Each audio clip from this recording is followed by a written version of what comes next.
Islamic State supporters convicted of plotting most deadly gun attack on Jewish targets in Manchester.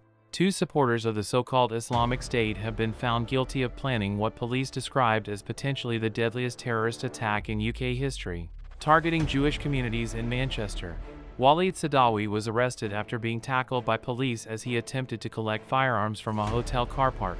Authorities said he was in the process of acquiring weapons intended for a mass casualty attack on Jewish targets.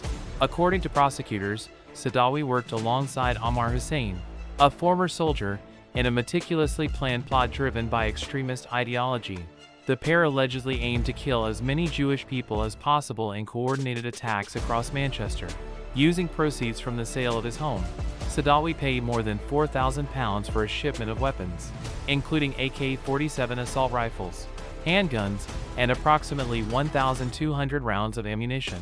Investigators revealed that the suspects planned to attack large public gatherings, such as marches, before moving to areas containing synagogues, schools, nurseries, and shops. If they survived, prosecutors said the men intended to confront British military personnel at a military base, anticipating a final confrontation to the death. The attack was planned for the summer of 2024. One of the identified targets was Prestwich, near Heaton Park Synagogue, an area previously affected by anti-Semitic violence. Sadawi first came to the attention of counterterrorism police after posting content online in support of Islamic State. He was later contacted by an individual offering to supply weapons from Morocco, who was, in fact, an undercover operative.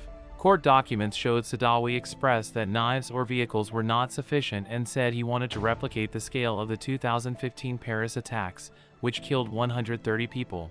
On the day of his arrest, the suspects had traveled to Dover to assess port security, believing the weapons were being smuggled into the country. Authorities said both men were prepared to die to maximize casualties. Sadawi had reportedly emptied his bank accounts and concealed more than £70,000 in cash along with his will beneath the floor of his home. Counterterrorism officials described the case as one of the most complex investigations they have ever conducted, emphasizing that the suspects would have caused devastation on an unprecedented scale had they not been intercepted.